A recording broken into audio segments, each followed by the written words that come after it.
So we're going to look at how you complete the personal details section of the UCAS form. So the screen you can see here is the welcome screen that you'll be faced with every time you log into UCAS, and the sections on the left are the sections that need completing before you can send your UCAS form off. So we're going to click on personal details.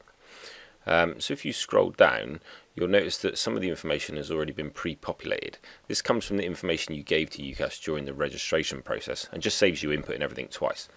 You can amend and edit any of this information if you need to. You'll also notice that the various fields, some of which have little red stars next to the title of the field, this indicates that that field is mandatory and must be completed in order for this section to be complete. There are also fields that aren't mandatory that we're going to recommend you do complete, and we'll go through these as we go through the whole section. Okay, so name, address, etc., pretty straightforward. Email address, we would recommend that you use your personal email and not your Richard Huish email address. The reason for this is your Richard Huish email address will expire when you leave college, but you'll still be in the UCAS cycle and will need to receive emails from your universities and possibly from UCAS. Moving down, the sections, for example, nationality, have C list buttons next to them on the right hand side. Use these, okay? Don't try and type directly into the field. It makes it easier for you. Also, if you're not sure what you're being asked, then do use the question marks, because that just elaborates more and explains exactly what you need to do to complete that field. Reference numbers, your ULN number, unique learner number, can be found on your Student Advantage page. So we're just going to call up a dummy account to show you where you can find that. We're highlighting it there is your ULN number, so literally just copy and paste that straight into the UCAS form.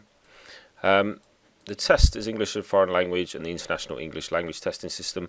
Some of you may have had to complete this test or undertake this test if English isn't your first language, but if it's not relevant to you, then just leave that blank. Passport details. If this is greyed out at the point you get to this stage of the form, then that means you don't need to complete it.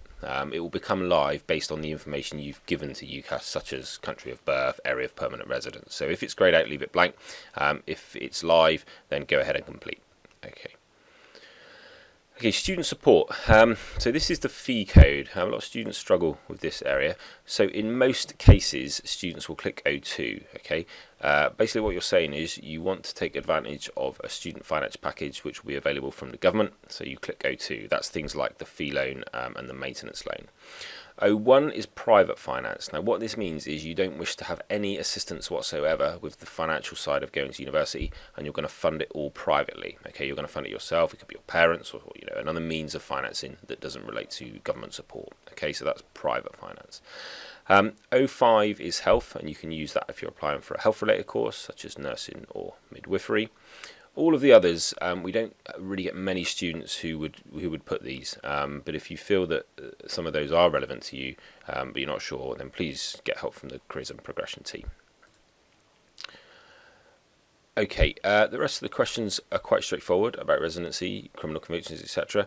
As you scroll down, the information here is again just personal choice, how you'd like to be contacted, which sorts of information you want to receive. Just read through and tick the things that are appropriate to you. There's no right or wrong to this, and there's nothing terrible about signing up for various things. It's just there to help you.